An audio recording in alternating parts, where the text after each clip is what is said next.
control led by my office, which I believe will enable us to be more effective in helping countries improve access to radiotherapy and nuclear medicine. The IAEA Scientific Forum in September will take stock of the agency's achievements in cancer control in the past decade. Ladies and gentlemen, I informed the board that Iran is implementing its nuclear-related commitments under the JCPOA.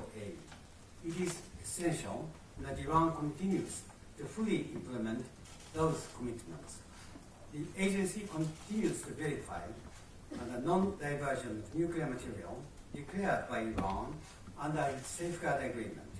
Evaluations regarding the absence of undeclared nuclear material and activities in Iran continue. In implementing verification activities in Iran, the agency analyzes all safeguard relevant information, which normally takes time, and takes action when appropriate. We undertake analysis and take action in an impartial, independent, and objective manner within the existing safeguards framework and in line with established safeguards practice. The agency has continued to monitor the nuclear program of North Korea using open source information and satellite imagery. In my statement, I detailed some of our recent observations concerning activities in Yongbyon. We have not observed any indication of the operation of 5 megawatt reactor since early December 2018, nor any indication of reprocessing activities in the radiochemical laboratory. At the light water reactor, the agency saw indications of ongoing construction work. We also continue to observe indications of ongoing use of the reported centrifuge enrichment facility. However, without access, the agency cannot confirm the nature and purpose of these activities. The IAEA continues to closely follow international developments on the DPRK nuclear issue. We hope that these progress will lead to an agreement and to implementation of concrete denuclearization measures. We are ready to undertake verification and monitoring activities in the DPRK if a political agreement is reached among countries concerned. Finally, I asked our 171 member states to agree a modest real increase in the IAEA budget for 2020-2021 so we can meet growing demand for our services. I now will be happy to take your questions. Any questions? Please identify yourself. Hi, Nilufar Ibrahim from Iran International. Actually, my first question is going to be about what you said right now about the nuclear medicine and also helping countries in radiotherapy, in treatment of the cancer. How are you going to help Iran in this case regarding the U.S. sanction in the medicine, nuclear medicine?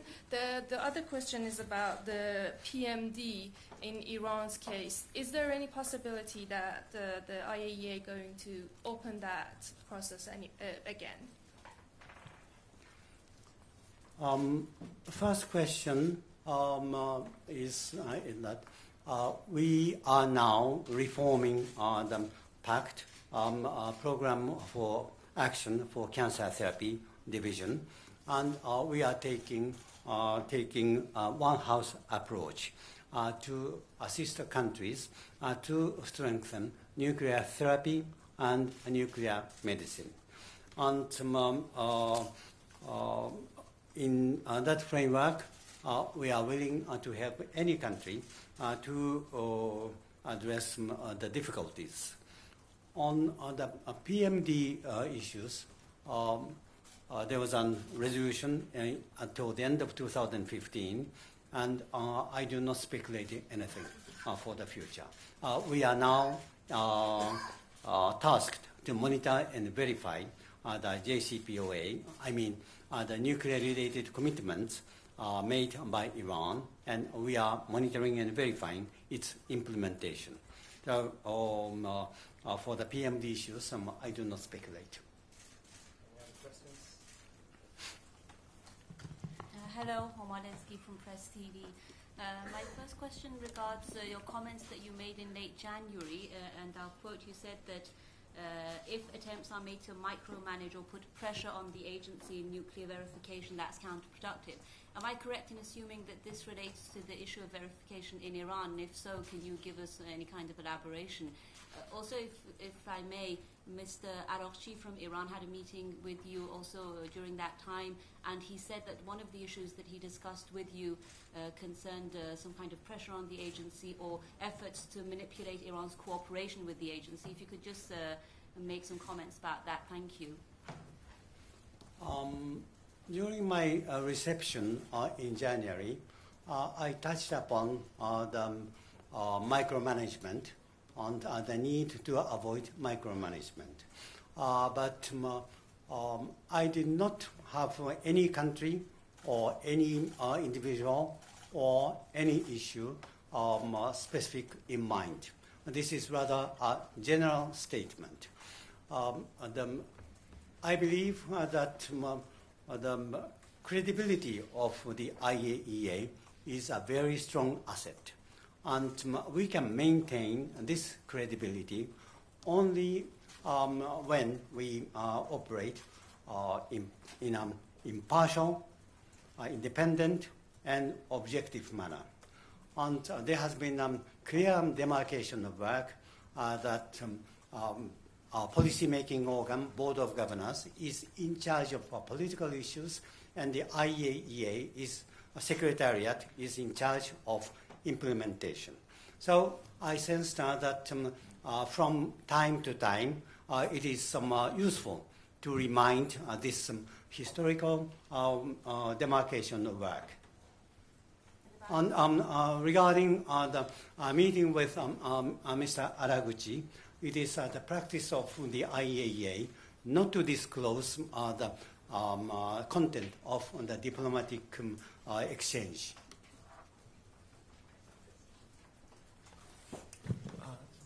DG, it's Kensuke Obara from NHK.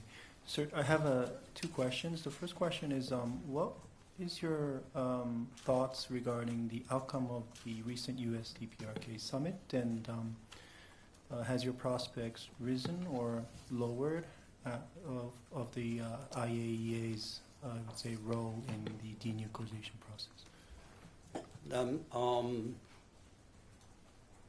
The meeting between Chairman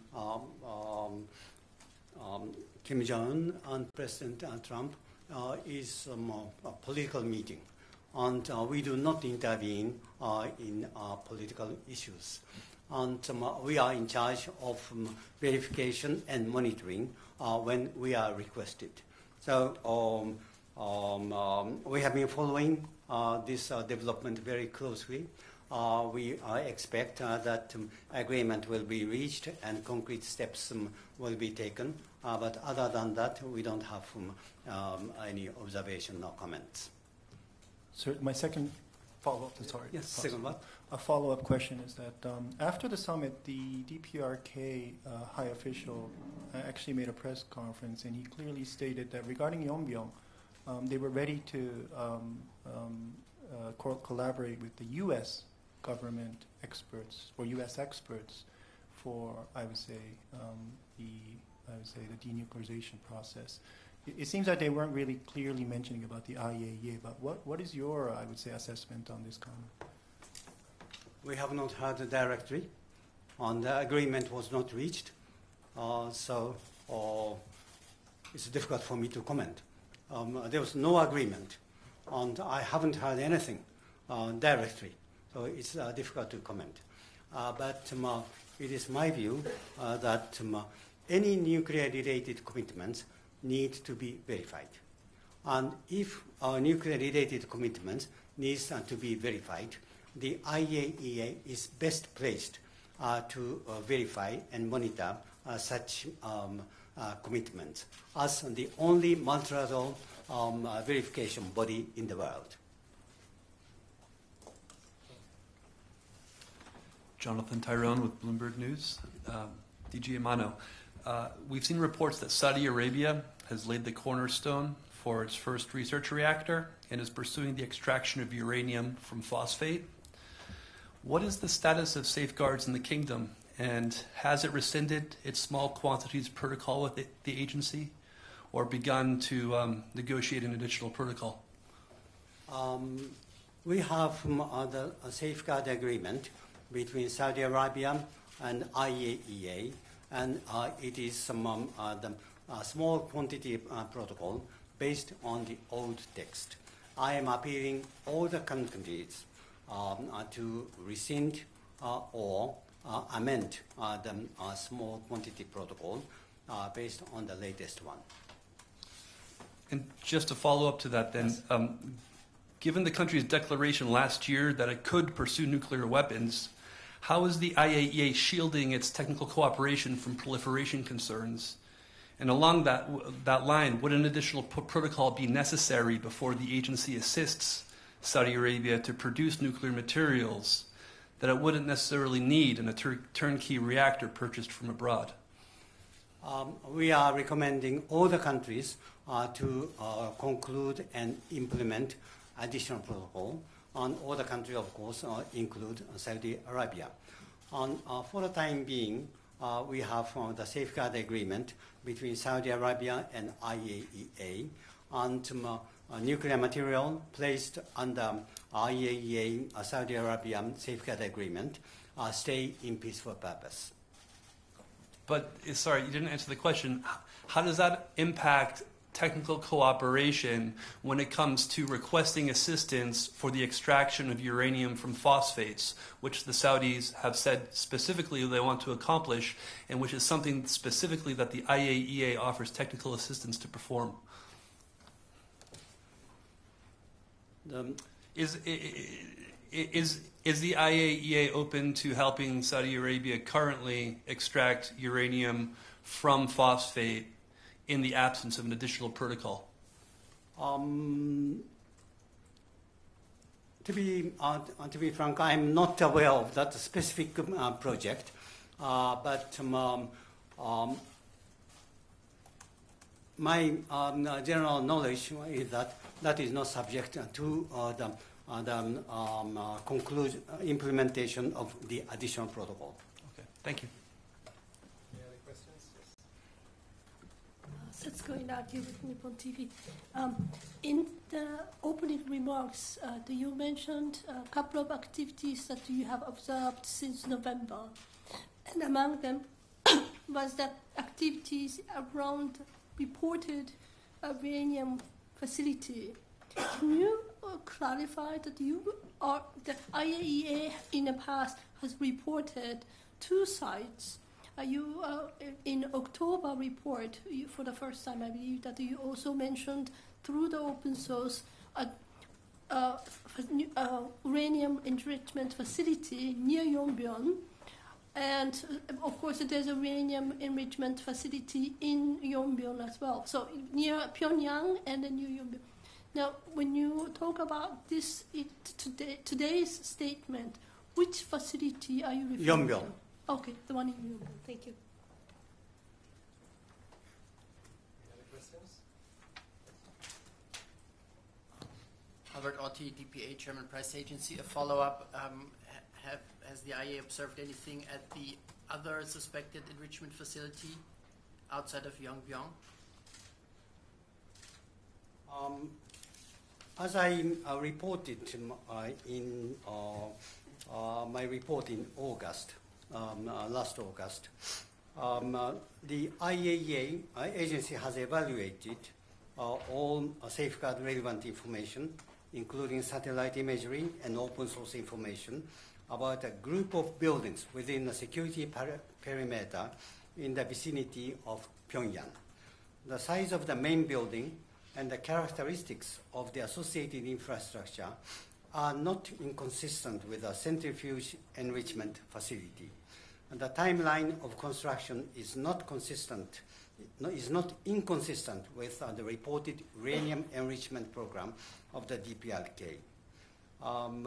We'll continue to gather and evaluate information of this location. But for the time being, I have nothing to add to what I said in August report. Any other